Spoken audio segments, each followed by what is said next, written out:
आप लोगों के क्या अनुभव रहे, वहाँ सबसे मिलते होंगे, कुछ न कुछ अच्छी बातें हुई होगी, वो मैं जरा सुनना चाहता हूँ। सर नमस्ते। हर हर नमस्ते। महादेव सर। हर हर महादेव। सर मैं ब्लाइंड जूडो से कपिल परमार 60 केजी खेलता हूँ सर। और मेरा एक्सपीरियंस ये रहा कि मैंने बहुत ज़्यादा कंपटीशन खेल लिए थे 2021 से लेके, तो मैंने 16 कंपटीशन खेले सर, जिसमें मेरे 14 में मेडल थे, जिसमें 8 में मेरे गोल्ड थे, ब्राउन सिल्वर। एशियन गेम में भी मेरा सिल्वर था, वर्ल्ड गेम में ब्रॉन्ज था और वर्ल्ड चैंपियनशिप ब्रॉन्ज था। तो सर मेरा डर निकल गया था, ओलंपिक का इतना प्रेशर नहीं था क्योंकि मैंने कंपटीशन बहुत ज़्यादा खेल लिए थे सर। तो सर मेरा एक्सपीरियंस ये है कि थोड़ा सा प्रेशर था। तो हमारे देवेंद्र भाई साहब, झांझड़िया जी भाई साहब ने मेरे से एक बात बोली थी कि अपने को अपना बेस्ट देना है। बोला था कि जो आप प्रैक्टिस में करते हो वही आपको करना है। और सर मेरे कोच हैं, उनका भी, मेरे मनोहर अंजार जी, उनका बहुत आशीर्वाद दिया, क्योंकि हम लोगों को संभालना मुश्किल ही नहीं नामुमकिन है। क्योंकि सर हम हर कहीं टकरा जाते हैं और कोई हमसे आके टकरा जाता है। तो मैं उनसे पूछता हूँ कि आप ब्लाइंड हो कि मैं ब्लाइंड हूँ। सर बहुत बार ऐसा होता है, तो बस सर के हाथ पकड़ के चलते, हाथ पकड़ के आते हैं, वो थोड़ा बहुत जो दिखता है उसमें अपना काम कर लेते हैं सर। और सर आपका बहुत आशीर्वाद रहा। अच्छा कपिल, उस दिन तुमने मुझे बताया कि स्टेडियम में से कपिल कपिल कपिल इतनी आवाज़ आ रही थी। जी सर। तो मैं मेरे कोच की सूचनाएं सुन नहीं पा रहा था। वो मैं एक्चुअली एक्सपीरियंस करना चाहता हूँ, कैसे आपके कोच कहाँ है? सर हाँ जरा बताइए क्या मुश्किल होता है।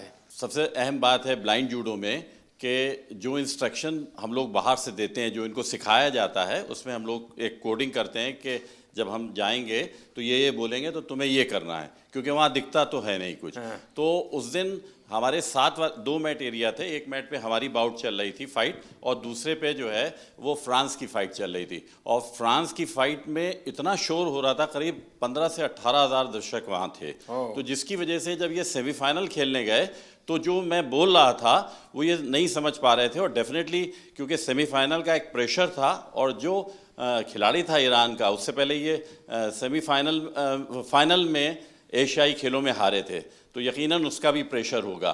तो इस वजह से ये उस दिन हमें भारत के लिए गोल्ड मेडल नहीं ला पाया। तो सामने का जो कोच होगा वो भी अपने प्लेयर को इसी प्रकार से सूचना करता होगा? जी जी, वो भी। अब ये डिपेंड करता है कोच टू कोच कि वो, जैसे हमारा इनका टाइप, जो भी हमारे कोचेज और जो खिलाड़ी उनके साथ ये है कि हम लोग ये देखते हैं कि कौन किस तरीके से सिखाता है, तो हम डिफरेंट उसकी जो है सोच में मतलब कोच को भी औरों से अपने आप को अलग सीक्रेट रखना पड़ता है। बिल्कुल बिल्कुल। अच्छा। क्योंकि वही चीज़ हम कहेंगे वो कहेगा तो फिर नहीं समझ पाएगा। अच्छा, आपको अगर इसको कहना है कपिल को जी कि कपिल बाएं ओर से ठोको, तो क्या बोलेंगे? हमारा कहना ये होता है सर। ऐसा ही होता है ना सर। हम बोलते हैं कि हम मार दे, तो मैं सर अटैक तो करता हूँ, कभी खाली चला जाता तो वापस खड़ा हो लेकिन जाता। टेक्निक का नाम बताते हैं। जो पोजीशन आगे पीछे पाँव की दिखती है, तो वो टेक्निक का नाम जो इनको सिखाया होता है वो बताते हैं, तो फिर ये वो अप्लाई करते हैं। क्योंकि कहाँ पर ऑफ बैलेंसिंग हो रही है, आगे हो रही है, पीछे हो रही है, तो वो टेक्निक बताते हैं। तो आप सामने वाले की पोजीशन भी बताते होंगे? जी जी जी बिल्कुल। उसके जो मूवमेंट होते हैं, जैसे उसने आगे किया, वेट उसका आगे जा रहा है, तो हम आगे वाली टेक्निक उसको मार सकते हैं। ऐसे ही अगर उसने पीछे वेट किया या पीछे मूव कर रहा है, तो पीछे वाली टेक्निक बताते हैं, और जिससे कि हम उसके तो पॉइंट लेते हैं। आप जब वहाँ बैठे होते हैं तो आपके भी हाथ पैर हिलते होंगे? बहुत ज़्यादा। अब बस नहीं चलता कि हम लोग भी मैट पे चले जाएं तो कोच। सर ऐसा हो रहा था कि सेमीफाइनल में जो रेफरी थे, जो मेरे हाथ पकड़ के ले जा रहे थे, उनके हाथ खुद धूज रहे थे। क्योंकि बड़े मैच में उनको भी डिसीजन गलत दे दिया, जैसे तो थर्ड एम्पायर रहता है पूरा, उसके बाद ही बताया जाता है, पर मेरा डिसीजन बहुत जल्दी दे दिया था रोल करके। वो मेरी भी गलती रही कुछ, सेमीफाइनल में मैं दब गया। पर नेक्स्ट टाइम मैं सर आपसे वादा करता हूँ 2028 में। बहुत अच्छा कर रहे हो, बहुत अच्छा कर रहे हो, बहुत बधाई हो। Thank you sir, thank you so much. जय हिंद सर। मैं एक सोल्जर हूँ और मेरी वाइफ है सिमरन शर्मा, और एक मेरे पास प्रीति है। मैं एथलेटिक का एक कोच हूँ, पैरा एथलेटिक का। तो मेरे 2 एथलीट है, दोनों 100 और 200 मीटर करते हैं। और फर्स्ट टाइम जो एथलेटिक में ट्रैक में मेडल आया है सर, मेरे ही एथलीट लेकर आए हैं अभी, और 3 मेडल आए हैं। हमारा काफ़ी वहाँ पे सीखने को मिला सर।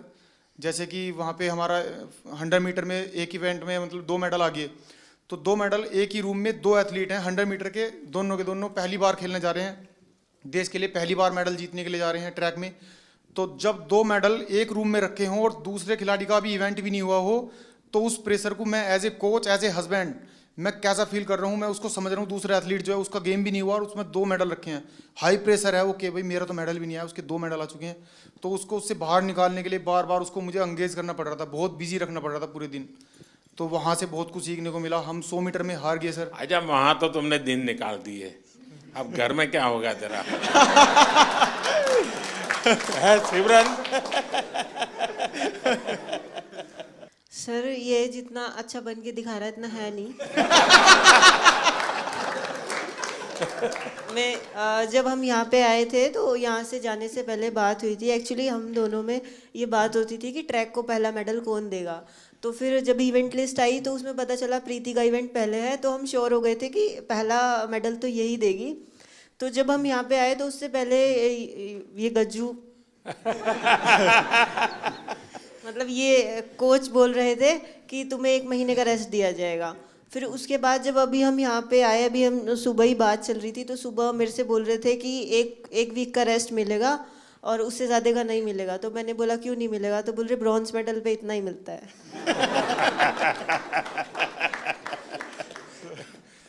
अब तुझे खाना नहीं मिलेगा।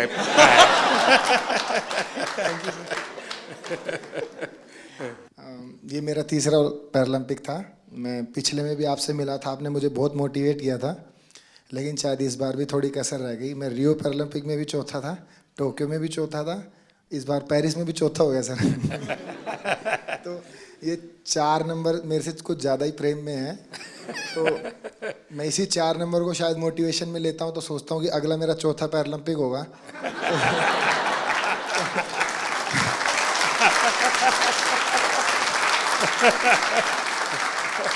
तो शायद चौथे में मैं कुछ करूं। और जैसे कि सर, मैं अपने आप को फेलियर तो नहीं कहूँगा, जैसे कि मैं पैरा की हिस्ट्री में, ना कि इंडिया की में, all over the world para की हिस्ट्री में मैं अकेला ही ऐसा एथलीट हूँ जो इतने बड़े इवेंट में इतनी बार ऐसे रहा है। तो फिर मैं कहीं ना कहीं सोचता हूँ कि ओलंपिक में ऐसी कई हिस्ट्री हैं, जैसे कि एक डिस्कस थ्रोअर भी हैं फ्रांस की, जिनका 5वें ओलंपिक में सिल्वर मेडल आया। एक ट्रिपल जंपर भी हैं, शायद यूएसए के हैं, कहाँ के हैं, उनका 5वें ओलंपिक में मेडल आया। तो शायद मैं फिर अपने आप को ये भी मोटिवेशन देता हूँ कि तू पहला एथलीट पैरा वर्ल्ड में बनेगा जो सबको मोटिवेशन देगा कि भाई जब उसने चौथे में जीता था तो तुम लोग पहले में क्यों हार मान रहे हो।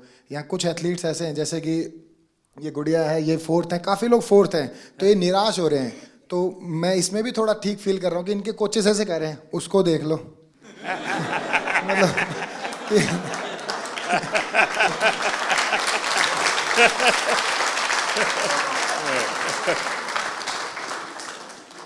देखिए, मैं समझता हूँ कि आपका ये जो जीवन की तरफ देखने का दृष्टिकोण है ना, वो शायद आपकी सबसे बड़ी ताकत है। आप तो एक नया लॉजिक निकालो कि मैंने दुनिया को इतना दिया है कि मेरे रहते हुए अब तक 9 लोगों को आगे किया है मैंने, चौथे पर रह करके। सर कोई बात नहीं, मतलब अभी समय नहीं है, बट इस बार जो रहा है वो शिष्यों का समय रहा है। हम 3 एथलीट हैं ऐसे जो अपने शिष्यों को सपोर्ट कर रहे हैं। तो देवेंद्र भाई साहब हैं, इनके शिष्य का गोल्ड आया है, और एक और है सोमन राणा है, उनके शिष्य का ब्रॉन्ज आया है। और मैं नवदीप का कोच नहीं हूँ, बट मैं नवदीप का गुरु हूँ। इसको मतलब जेवलिन स्टार्ट से लेके आज तक की जर्नी ऐसे बड़े भाई गुरु के तौर पे रहा है। तो इस बार मैंने नवदीप को दे दिया कि इस बार तू ले जा, लेकिन अगली बार सर जरूर पूरा प्रॉमिस करता हूँ मेरा रहेगा। और सर बीते 3 ओलंपिक जितने भी पैरालंपिक मैंने देखे हैं उसमें मैंने ये फील किया है कि जैसे कि सभी लोग बात करते हैं ये कंट्री इतनी बड़ी है तो एक्सपेक्टेशंस पहले लेके जाते हैं, बहुत तगड़े गेम्स होंगे, बहुत तगड़े गेम्स होंगे। लेकिन सर मुझे ऐसा बिलीव है अगर इंडिया 2036 का ओलंपिक पैरालंपिक करवाती है तो मुझे नहीं लगता धरती का उससे तगड़ा इवेंट कहीं पे हुआ होगा। तो सर हम उसमें पूरी कोशिश करेंगे कि बुढ़ापे में भी देवेंद्र भाई साहब को एक आइडल मानते हुए अपने 8 गोडों को बचाते हुए उसमें कोशिश करेंगे उसमें भी खेल पाए।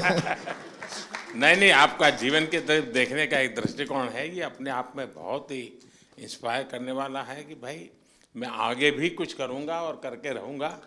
मैं आपको बधाई देता हूं। Thank you sir. नमस्कार जी। मैं मेंटल कोच हूँ राधिका सिंह, शूटिंग टीम के साथ। और आप कह रहे थे कि अपना हमारा एक्सपीरियंस शेयर करें। सबसे ज़्यादा ज़रूरी है एक ग्रुप की मोहब्बत एक दूसरे के लिए।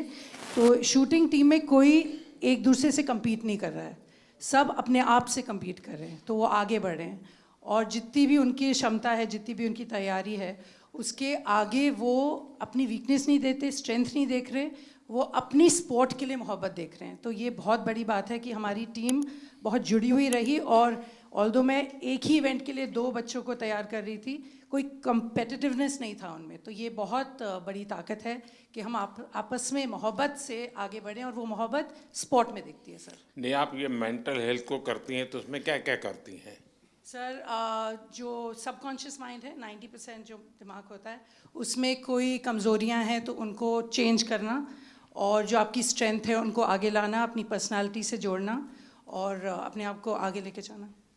नहीं, कोई इन लोगों का योगा का संबंध, कोई मेडिटेशन का संबंध, सर ऐसे कोई स्पेसिफिक ट्रेनिंग वगैरह आप लोग ने योगा भी हैं, हमारे टीम में एक योगा भी कराते थे। तो रोज़ सुबह मेडिटेशन होती थी, रोज़ शाम को जो भी सीखते थे बच्चे वो रोज़ दोहराते थे, मतलब रोज़ मेंटल ट्रेनिंग करते थे अपनी। तो वो टाइम उनका रेंज पे प्रैक्टिस, उनका योगा से प्रैक्टिस, मतलब टीम में बहुत ऑर्डर रहा सर।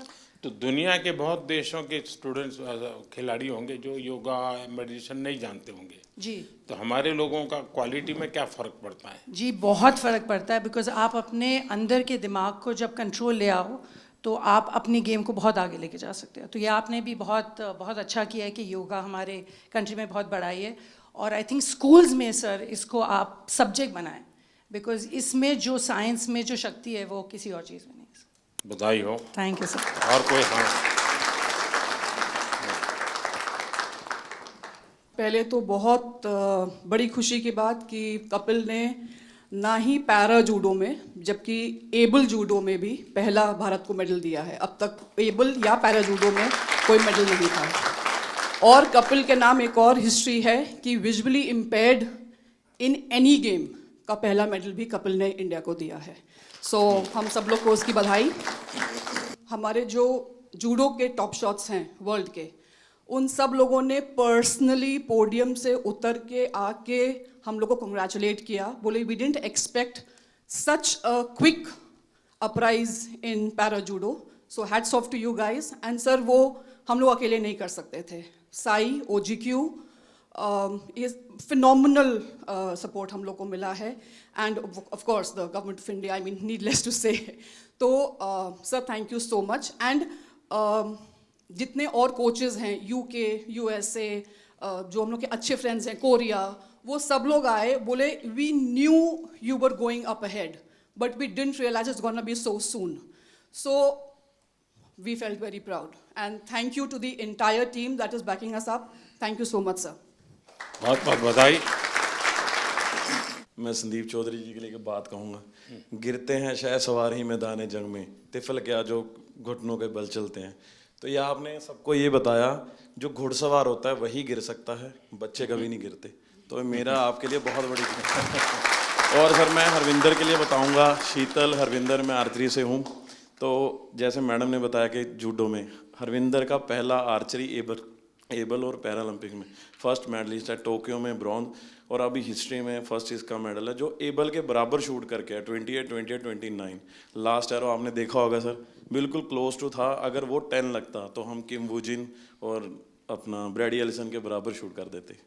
नमस्ते सर, मेरा नाम अमीशा है और मैं उत्तराखंड से हूँ। ये मेरा पहला पैरालंपिक था और मैं बहुत ग्रेटफुल हूँ कि मुझे 2 साल में मैंने अपना गेम स्टार्ट किया है, 2 साल ही हुए हैं, और 2 साल में मैंने लाइफ में इतना बड़ा एक्सपीरियंस लिया, मुझे बहुत ज़्यादा कुछ सीखने को मिला। And thank you to my coach जिन्होंने मुझे कॉन्फिडेंस दिया कि मैं कर सकती हूँ, क्योंकि मैं बहुत डरी हुई थी। तो आपने कहा था कि वहाँ लोगों को ऑब्जर्व करना, उनसे लोग सीखना। डरते होंगे। हाँ, पहले आप डर रही थी, अब लोग डरते होंगे। तो आपने कहा था कि लोगों को ऑब्जर्व वगैरह करना है, तो मैंने वो भी बहुत किया और बहुत कुछ सीखने को मिला है। परिवार में से क्या रिस्पांस है अब? परिवार के, तुम्हारे फैमिली के लोग क्या कहते हैं? अब तो फैमिली बहुत खुश है, और वो पहले से ही सपोर्ट करती थी, लेकिन अब और ज़्यादा सपोर्ट। और ज़्यादा दे रहे हैं। नमस्ते सर, मेरा नाम सुमित अंतिल है और मैं back to back second gold medal है सर मेरा।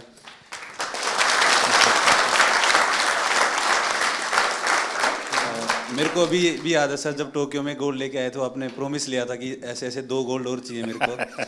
तो ये दूसरा सर आपके लिए है, क्योंकि उसके बाद में जैसे जब पैरालंपिक से पहले हम काफ़ी नर्वस थे, क्योंकि मैं आर्टिकल्स पढ़ रहा था कि हर तरफ मोस्ट फेवरेट एथलीट जो गोल्ड मेडल को डिफेंड करेगा, तो कुछ नाम आ रहे थे सर, उसमें मेरा भी नाम था। बट जब 20 अगस्त को आपसे बात हुई तो वही पल याद आ गया सर, टोक्यो वाले, कि अब की बार फिर से अच्छा करना है। और हमारे साथ में मेरी पूरी टीम है सर, मेरे फिजियो, मेरे कोच, जो आप, हम सभी की तरफ से सर आपका बहुत बहुत धन्यवाद, क्योंकि हमें ये लगता है सर कि मेडल लेके आएंगे तो आपसे मिलेंगे, आपसे पर्सनली बात करेंगे, तो बहुत बहुत धन्यवाद सर आपका। राइयो, जैसे हम सारे लोग मोस्टली स्पॉन्सर्ड एथलीट हैं गवर्नमेंट से, डिफरेंट ऑर्गेनाइजेशन से, तो वहाँ से कभी ना कभी ऐसे प्रेशर आता रहता है कि आपको परफॉर्म करना है, ये सारी चीज़ें। जब आप बोलते हो कि आप जाओ बस खेलो, हाँ जीत हार तो लगी रहती है, पर नीचे वाले ये सब ऐसे लगते हैं, अरे देख लेंगे इन्हें, क्या जाता है। और जब अपने देश का प्रधानमंत्री हमें मोटिवेट कर रहा है तो ये बहुत छोटी चीज़ लगने लगती है। और लास्ट टाइम सर मैं आपसे बात की थी, मैं टोक्यो उतना अच्छा नहीं रहा था मेरा, उसमें मेरा 8वां रैंक रही थी। फिर मैंने आपसे एक क्वेश्चन पूछा था कि आप जब विदेशी जगह पे जाते हैं आपका एक्सपीरियंस कैसा रहता है, आप नर्वस फील करते हैं, क्या करते हैं? तो जो आपने जवाब दिया था कि आपके साथ आप पूरा देश एज ए रिप्रेजेंट करते हो तो आपको कॉन्फिडेंस, ये सारी चीज़ें, तो इन्हीं सब चीज़ों के साथ आज इस बार मैं भी गया था, तो सारी चीज़ें हमें ऐसे एकदम कॉन्फिडेंस दे रही थी। वो सब लास्ट टाइम जैसा प्रेशर नहीं था, मैं अपने आप को कॉन्फिडेंट फील कर रहा था। और हमारी टीम ने, गवर्नमेंट ने, हमारे कोच साहब ने, सब लोगों ने बहुत अच्छा सपोर्ट किया और ये कॉम्पिटिशन खेल के सर बहुत मज़ा आया sir. Thank you sir. Sir नमस्कार। जो मैंने 16 साल से तपस्या की थी, और कहीं ना कहीं मेरा स्टूडेंट है धर्मवीर, जिसका गोल्ड मेडल आया है। हम दोनों आपस में एक दूसरे के कंपटीटर भी हैं, और उसको मैं खुद ट्रेनिंग करा के लेके आया। तो कहीं ना कहीं आपसे बात हुई थी 20 तारीख को, तो ये लगा था कि बहुत पॉजिटिव एक वाइब आई थी कि आपको अपना बेस्ट करना है। और एक कोच के लिए इससे बड़ी बात नहीं हो सकती कि शायद मैं अकेला ही एथलीट होऊंगा वर्ल्ड में जो अपने स्टूडेंट के साथ कंपटीशन कर रहा था ग्राउंड में। और कहीं ना कहीं मेरी तपस्या सफल हुई सर धर्मवीर के मेडल से।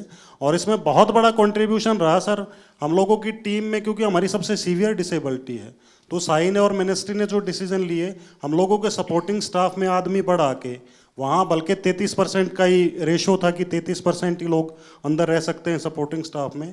तो देवेंद्र भाई जी ने बहुत अच्छा डिसीजन लिया, उसको रोटेशन में करते रहे। जब हमारे इवेंट आए, हमारे लोगों को अंदर ले आए और दूसरे लोगों को बाहर कर दिया, तो बहुत अच्छा कम्बिनेशन हुआ उसका। और यही फ़ायदा हुआ कि सर हमारे इतने मेडल आए। साई का भी जैसे हमारे खाने का था, वहाँ इंडियन फूड की बड़ी प्रॉब्लम थी और वेजिटेरियन के लिए बड़ी दिक्कत थी। तो साई ने जो अंदर विलेज के अंदर ही जो खाने का अरेंज किया, वो इतनी अच्छी हेल्दी डाइट थी कि किसी को भी प्रॉब्लम नहीं आई सर। तो बहुत बहुत धन्यवाद सर पूरी टीम का, और हम लोगों को इतना मोटिवेशन करने के लिए। Thank you so much. Asian games में मैं पार्टिसिपेंट रह गई थी, मेडल नहीं जीत पाई थी। तो जब आप सबसे मिल रहे थे, मेडलिस्ट से आगे मिल लिए थे, तो आप आए और लाइन से सब जगह पे दोनों तरफ आमने सामने लाइन लगी हुई थी, तो कुछ लोगों से यहाँ मिलके आप उस तरफ मुड़ गए थे। तो बहुत नज़दीक से मैंने आपको देखा, लेकिन मिल नहीं पाई, बात नहीं हो पाई। तो वो अंदर एक टीस थी कि अब दोबारा तो मिलना ही है। और उसके लिए मैंने एशियन गेम्स के बाद जान लगा दी थी कि चाहे कुछ भी हो जाए उनसे पर्सनली मिलना ही है। तो उससे शायद मुझे इंस्पिरेशन मिली और मैं कर पाई। मेरे बच्चों को मैंने 6 महीने हो गए, मैं मिली नहीं, घर ही नहीं गई। तो मेरा बेटा छोटा है, तो उसे जब भी घुमाने लेके जाती थी मोबाइल में GPS लगा के, तो उसे पता है मोबाइल में रास्ता ढूंढ लेते हैं। तो वो ऐसे बोलने लग गया मुझे कि मम्मा आप रास्ता ही भूल गए घर का, आप GPS में फ़ोन में लगा के घर तो आ जाओ कम से कम। तो sir thank you so much, आप लोगों का सबका बहुत सपोर्ट रहा है, आशीर्वाद रहा है, जिसकी वजह से हम लोग कर सकें। पूरी टीम का सपोर्ट रहा है, हमारे कोचेस का। तो thank you so much sir. बहुत बधाई। सर मैं शरद कुमार हूँ, मेरा ये सेकंड मेडल रहा है। मैं थर्ड टाइम पैरालंपिक्स किया हूँ। शरद और संदीप दोनों को भाषण करने के लिए बोलूं तो कौन सबसे ज्यादा अच्छा करेगा? सर ये सर संदीप बहुत अच्छा बोलता है और शायद इसलिए थोड़ा सा पोत रह गया। सर बट मैं एज एन एथलीट ये कहना चाहता हूँ कि जब से पैरा मूवमेंट स्टार्ट हुआ है मैं तब से जुड़ा हुआ इससे, और आज जिस लेवल पे सारे एथलीट्स हैं मुझे खुद प्राउड फीलिंग होता है इन सबको, जिस तरह सब जाते हैं, कोचेस, फिजियोथेरेपिस्ट, सब एक टीम। जब अब हम लोग बाहर जाते हैं तो इंडिया को अब ऐसे लोग देख रहे हैं कि ये पहले सोचते थे ये आगे आ सकते हैं, लेकिन अब पैरा में इन्होंने कैटेगराइज कर दिया कि इंडिया एक स्पोर्टिंग नेशन ऑलरेडी है। और सर ये ऑफ कोर्स साई की सबसे पहले अहमियत से स्टार्ट हुआ, और फिर हम लोग का सपोर्ट स्टाफ आने लग गए, और एथलीट्स में भी जिस तरह पॉजिटिविटी आया। और सर मेन तो एक और है, आपसे मिलने और जाने से पहले आप जब सबसे बात करते हो और फिर आने के बाद सबसे मिलते हैं, आई थिंक सारे मेडलिस्ट, सारे एथलीट यही सोचते हैं कि हमें यही मौका मिल। सर लोग पैरा को अभी तक अपनाए नहीं जिस तरह आपने अपनाया है। नमस्ते sir, I am Palak Kohli and ये मेरा सेकंड कंसेक्यूटिव पैरालंपिक्स था। एंड टोक्यो में मैंने 4th फिनिश किया था एंड यहाँ पे मैंने 5th फिनिश किया। बट दोनों इस पैरालंपिक्स जाने का मेरा जर्नी बिल्कुल ही डिफरेंट था। मेरे को आफ्टर टोक्यो पैरालंपिक्स 2022 में सर बोन ट्यूमर हो गया था और स्टेज 1 कैंसर हो गया था। एंड नियर टू 1.5 ईयर मैंने कोई भी कम्पीट नहीं किया, कोई टूर्नामेंट कुछ भी नहीं किया। एंड लास्ट ईयर मैंने 2023 में कम बैक किया। एंड मैं काफ़ी हैप्पी हूँ और काफ़ी प्राउड हूँ कि मेरे सपोर्टिंग स्टाफ, मेरे कोचेस, गौरव सर के सपोर्ट और गाइडेंस के कारण मैं क्वालिफाई कर पाई पेरिस के लिए। एंड मेरे बहुत सारे मेजर टूर्नामेंट्स आफ्टर टोक्यो छूट गए थे, वर्ल्ड चैम्पियनशिप्स बिकॉज मेरे को वॉक ओवर देना पड़ा, एशियन गेम्स में मुझे कोविड हो गया था। इस ईयर मैंने वर्ल्ड चैम्पियनशिप क्वालिफाई किया और मैंने ब्रॉन्ज मेडल जीता। एंड फिर मैंने पेरिस के लिए क्वालिफाई किया बैक टू बैक। मेरा वर्ल्ड रैंक एकदम 38 लास्ट हो गया था बिकॉज मैंने टूर्नामेंट्स नहीं खेले थे। एंड अगेन से मैंने अपने आप को टॉप 4 वर्ल्ड नंबर 4 में आई और मैंने पेरिस के लिए क्वालिफाई किया। थोड़ा डिसअपॉइंटिंग है कि मैं मेडल नहीं जीत पाई, बट आपकी ब्लेसिंग्स और सबके साथ I think I am looking forward for LA 28 and definitely sir I like to have a picture on the podium with you sir. Thank you sir. Palak, पिछली बार तो तुम लखनऊ में तुम्हारी ट्रेनिंग होती Yes, sir. Yes, sir. तुम्हारे mummy papa से भी मेरी बात हुई थी। Yes sir, yes sir, Tokyo जाने से पहले। इस बार क्या मूड है? सर अब मैं लखनऊ में गौरव सर यहाँ पर है, सर के अंडर ही ट्रेनिंग कर रही हूँ और मैंने उन्हीं के गाइडेंस में मेरे को पैरा बैडमिंटन पता चला था। एंड घर में लाइक जब मुझे बोन ट्यूमर हो गया था तो काफ़ी सारे लोग बोल रहे थे कि लाइक पलक का तो करियर ख़त्म स्पोर्ट्स में एंड ऑल। एंड डॉक्टर्स ने बताया था कि अब हम कुछ एश्योरिटी नहीं दे सकते आप नॉर्मल लाइफस्टाइल भी हो पाओगे कि नहीं। एंड उसके बाद सर काफ़ी कॉम्प्लिकेशंस रहे। मेरे को एक डिसेबिलिटी मेरे हाथ में ऑलरेडी था और मेरे को ट्यूमर के बाद मेरे लेग में भी डिसेबिलिटी हो गया, जिससे मेरे दोनों लेग लेंथ में भी डिफरेंसेस आ गए और भी कॉम्प्लिकेशंस आ गए। तो मेरी फैमिली हमेशा मुझे खुश देखना चाहती है और उनकी ब्लेसिंग्स हैं मेरे साथ and they want me to be happy. तो उनका बस ये कंसर्न है कि मेरे को हिम्मत नहीं हारनी। देख आप पलक, तुम्हारा केस ऐसा है कि तुम बहुत लोगों को इंस्पायर कर सकती हो इसे, क्योंकि इतनी कठिनाइयों के बाद और चलिए ट्रैक पर गाड़ी आई, ज़िंदगी बनाई, बीच में रुकावट आ गई और बीच में नई समस्या आई और फिर भी तूने अपना मकसद नहीं छोड़ा। ये बहुत बड़ी बात है। बहुत बधाई हो आपको। Thank you so much. नमस्ते सर, मैं राजस्थान बीकानेर से आया हूँ। श्याम सुंदर स्वामी नाम है, पैरा आर्चरी से हूँ। सर हमारे बीकानेर में गन्नी सिंह राजा वो 5 बार ओलंपिक खेल के आए थे। हम देवेंद्र भैया से हम बहुत मतलब, क्योंकि 40 साल के बाद मैं एक टोक्यो ओलंपिक में पार्टिसिपेट करके आया था, तो भैया को देखा था कि भाई ये गेम होता है ऐसे, तो मैं भी फिर पैरा में आया। मैं सर पहले एबल खेलता था, 2016 में मेरे को पता चला कि भाई पैरा का भी कुछ है, क्योंकि भैया का अखबार में फोटो आया था बहुत बड़ा। तो भैया से सीख के और फिर मैं 40 साल के बाद टोक्यो ओलंपिक पार्टिसिपेट करके आया था सर। इस बार सर मुझे बहुत कुछ सीखने को मिला, खास करके जो मेरी ही कैटेगरी के गोल्ड मेडलिस्ट SL3 के हैं नितेश कुमार जी, इनसे सीखने को मिला। सर पूरे लाइफ में जिनसे वो जीते, एक बार भी उनसे मैच इससे पहले नहीं जीते थे और उनकी वजह से, जबकि मैं उनको हरा चुका हूँ और मुझे उनसे सीखने को मिला है कि अगर वो कर सकते हैं तो मैं जरूर उनको दोबारा हरा सकता हूँ और इवन पूरे वर्ल्ड में सबको हरा सकता हूँ। Thank you sir. मेरा नाम डॉक्टर सत्यपाल है और मैं पैरा एथलेटिक्स का कोच हूँ। शायद ही यहाँ पे कोई कोच होगा जो मेरे से पहले पैरा एथलीट्स को ट्रेनिंग करा रहा होगा। मैंने 2005-06 में पैरा एथलीट्स को ट्रेनिंग कराना शुरू किया। तो जब कैसे विचार आया आपको ये? सर मैं नेहरू स्टेडियम में ट्रेनिंग कराने जाता था तो एक दो एथलीट्स वहाँ पे जिनकी लिम्ब डिफिशियंसी थी वो आते थे, तो मैंने उनको देखा, पढ़ा, फिर देवेंद्र जी के बारे में सुना कि उन्होंने 2004 एथेंस ओलंपिक में गोल्ड मेडल जीता था। तब मैंने इसके बारे में स्टडी किया और मैंने स्टार्ट किया थोड़ा थोड़ा करना।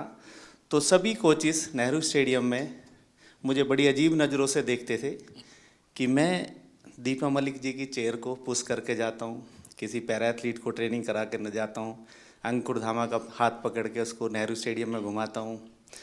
तो सोचते थे कि मैं अपना टाइम ख़राब कर रहा हूँ।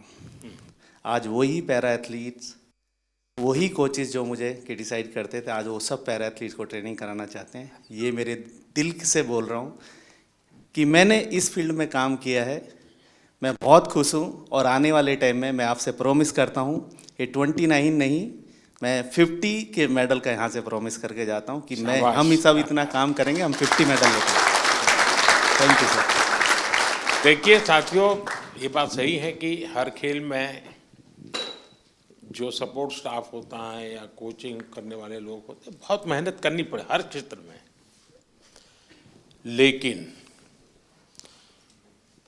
दिव्यांगों के साथ काम करना, उनको सिखाने से पहले खुद को उस जिंदगी को जीने के लिए मन से तैयार करना पड़ता है, खुद को उस पोजीशन में रखना पड़ता है। कौन सी उसकी दिक्कतें हैं उसको खुद के जीवन में आत्मसात करना पड़ता है, तब जाके कह सकते। वरना मैं तो रूटीन में कह दूंगा यार दौड़ो, अरे वो कभी मैं नहीं दौड़ सकता, वो कोच समझ सकता है ये नहीं दौड़ सकता, उसके लिए तरीका ये होना चाहिए। और इसलिए मैं मानता हूँ कि जो पैरा एथलीट्स को जो ट्रेन करते हैं वो कोचिज एक्स्ट्रा ऑर्डिनरी होते हैं, उनके अंदर एक्स्ट्रा ऑर्डिनरी ताकत होती है जी, और इसको बहुत कम लोग समझ पाएंगे। मैं भली भांति समझता हूँ और मैंने कई बार जब फ़ोन पे भी सबसे बात करने का मौका मिलता है तो मैं इस बात का जिक्र करता हूँ, क्योंकि जो सामान्य है उसको सिर्फ टेक्निक सिखानी होती है, इसको तो जीना भी सिखाना होता है जी।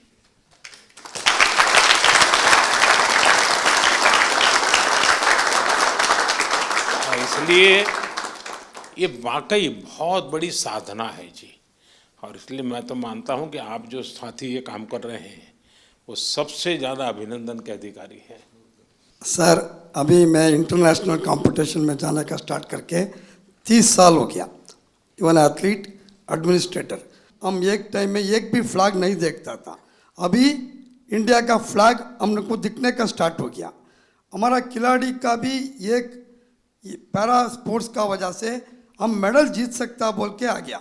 हम लोग कब पार्टिसिपेट करता था, उस टाइम में सोचता था पार्टिसिपेट करना है, अभी वो कॉन्सेप्ट चेंज हो गया। एंड अगेन आपको मैं बहुत धन्यवाद बोलता है सर। मैं बहुत लोग को बोलता है हमारा ब्रांड एम्बेसडर कौन है, हमारा मोदी जी हमारा ब्रांड एम्बेसडर है।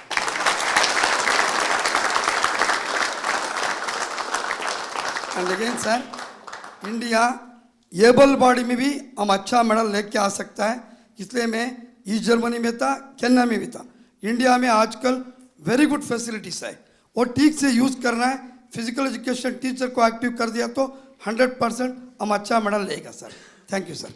सर मेरा नाम निशाद कुमार है और मैं T47 हाई जंप से हूँ और मैंने बैक टू बैक पैरालंपिक्स में सिल्वर मेडल जीता है। सर मैं अपना एक्सपीरियंस शेयर करना चाहता हूँ कि जब मैंने हम टोक्यो के लिए टीम वहाँ पहुँची थी तो वहाँ कोविड था, तो उस टाइम ऑडियंस के बगैर हमने कॉम्पीट किया था।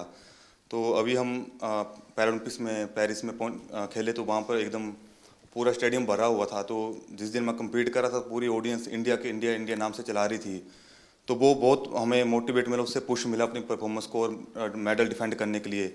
और अगले दिन मेरी मेडल सेरेमनी थी और वहाँ पर मेडल के बाद मैं अपने दूसरे टीम मेंबर्स को हाई जंप में सपोर्ट करने के लिए पहुंचा तो मेडल मेरे गले में था। और उस टाइम फ्रेंच फैमिली मेरे को देख रही थी कि कल हम इस खिलाड़ी को सपोर्ट कर रहे थे, आज ही हमारे बीच में बैठा है।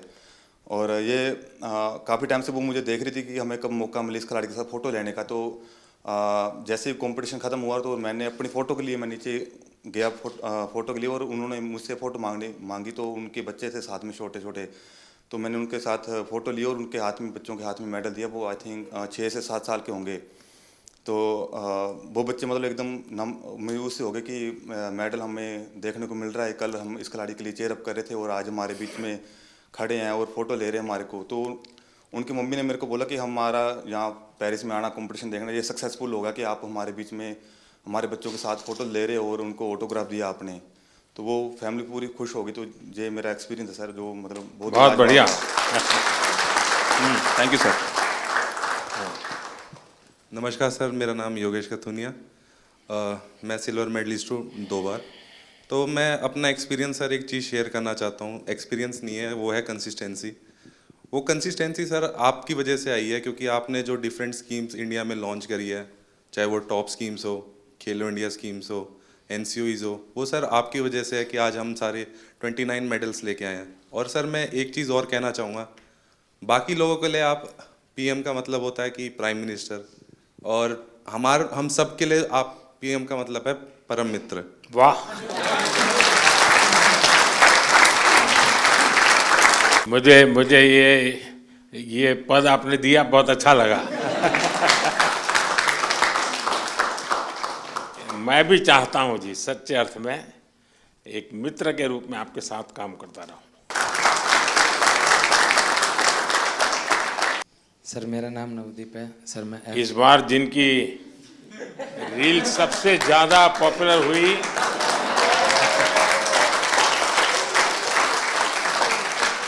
एक आप है, दूसरा शीतल है।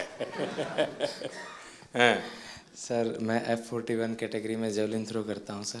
दूसरी बार पैरालंपिक पार्टिसिपेट कर रहा हूं सर। मेरा इवेंट है ना सबसे लास्ट दिन था सर, और मैं तकरीबन 21 तारीख को चला गया था सर उधर। तो जैसे ही मेडल आने शुरू हुए ना सर, तो एक मन में घबराहट होनी शुरू हो गई थी कि सबके आ रहे, मेरा क्या होगा।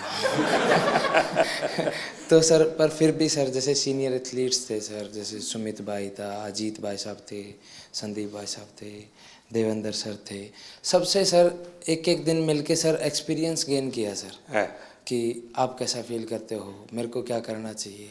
और सर एंड तक आते आते सर मैं बिल्कुल फ्री माइंड होके खेलने का। वाह, थैंक यू सर। नमस्कार सर, मैं रक्षिता राजू, विजुअली इम्पेयर्ड एथलीट है। ये मेरा पहला ओलंपिक है। I am very happy and experienced lot of and I am 2 times para Asian game gold medallist है। मैं thankful to my guide runners and my coach Rahul Balakrishna sir, वो इधर ही है मेरा साथ। Without guide runner I can't run. I am feel very happy and definitely 2028 I will get gold medal in Para Olympics. Congratulations and wish you all the best. My guide runners and my coach motivated lot of me. I am very thankful because morning and evening without any expectation मेरा साथ time spend करेगा। मैं बहुत धन्यवाद sir.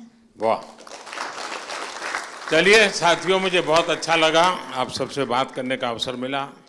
इस बार आप लोग जब गए तब मैं फिजिकली तो मिल नहीं पाया था, क्योंकि काफ़ी लोग अलग अलग जगह पर ट्रेनिंग कर रहे थे और समय की भी कुछ कठिनाई थी। तो मैंने वर्चुअली भी कोशिश की कि आप सबसे बात करूं। और उस दिन मैंने एक बात कही थी, शायद आपको याद होगा। मैंने कहा था मैं आज आप लोगों को देशवासियों का एक संदेश देने आया हूँ, और मैंने कहा था कि पूरा हिंदुस्तान कह रहा है विजयी भव।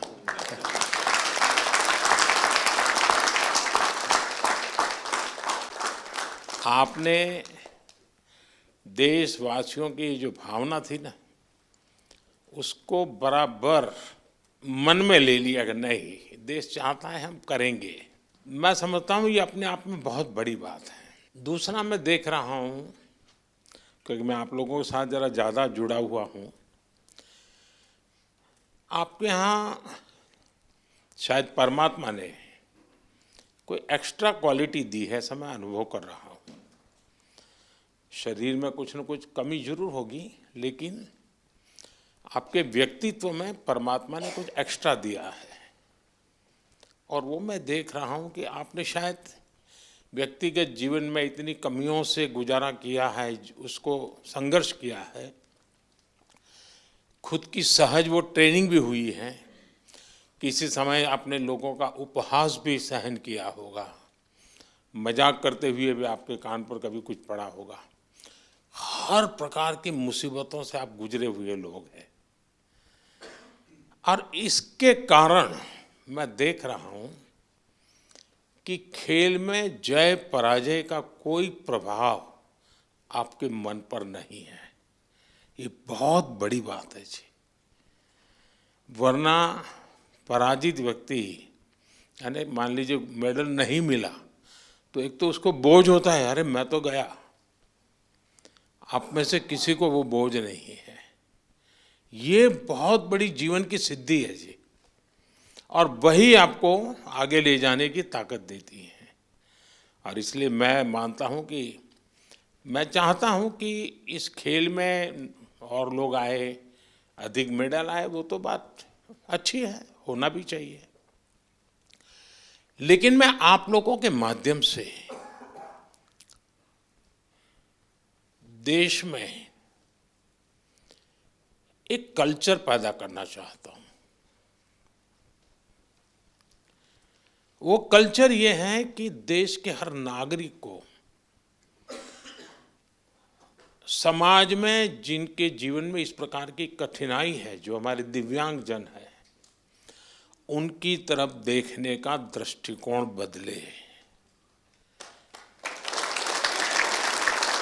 वे उनके प्रति सम्मान के भाव से देखे, दया भाव से नहीं, वो हमें मंजूर नहीं है। दया भाव नहीं चाहिए, सम्मान से देखे, मैं तुमसे कम नहीं हूं। ये मिजाज मुझे देश में पैदा करना है, और मेरे दिव्यांग भाई बहनों में भी मुझे वो मिजाज पैदा कर। वो खेलते हो न खेलते हो अलग बात है, उन्हें निराश होने की जरूरत नहीं है। तो बाकी ओलंपिक्स के खिलाड़ी और बाकी विजेताओं से ज़्यादा मेरे लिए आपका खेलना, आपका देश के लिए वहाँ जाना, वहाँ जाने के लिए अनेक वर्षों तक सुबह 4 बजे 5 बजे उठ करके पसीना बहाना, ये मेहनत कभी भी बेकार नहीं जाएगी, मैं आपको विश्वास देता हूँ।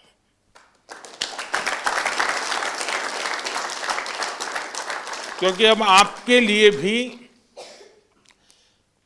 सभी दिव्यांगजनों के लिए समाज में एक नया वातावरण पैदा होना शुरू हो चुका है। व्यवस्थाएं भी विकसित हो रही हैं। हर एक को लगता है कि अरे भाई मुझे भी तो हेल्प करनी चाहिए, मुझे साथ रहना चाहिए। मैं बैठा हूँ, वो खड़े हैं, मैं खड़ा हो जाऊँ, उनको बिठा दूँ, यानी बदलाव आता है। तो आप जो ये कंट्रीब्यूशन कर रहे हैं, वो एक पूरे समाज के मन को बदलने का आपका कंट्रीब्यूशन है। सिर्फ मेडल नहीं, मेडल से ज़्यादा आप माहौल बदल रहे हैं।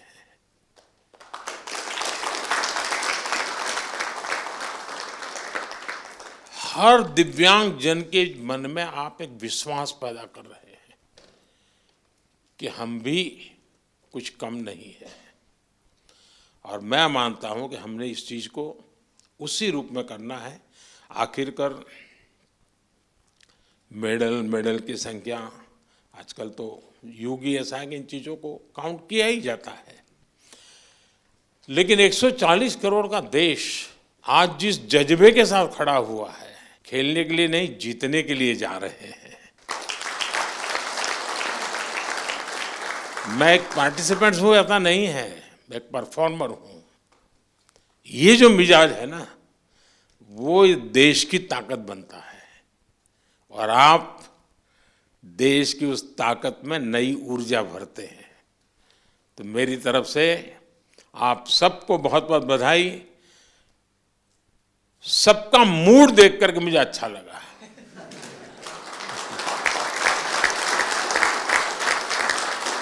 वरना मैंने कुछ लोगों का देखा है कि दूसरी ओलंपिक आने तक चेहरे पर हंसी ही नहीं आती है। क्यों? तो वो पिछली ओलंपिक में रह गया था। वो मुझे दृश्य यहाँ नजर नहीं आ रहा है। मतलब मुझे लगता है नेक्स्ट ओलंपिक भी आप जीत चुके हैं।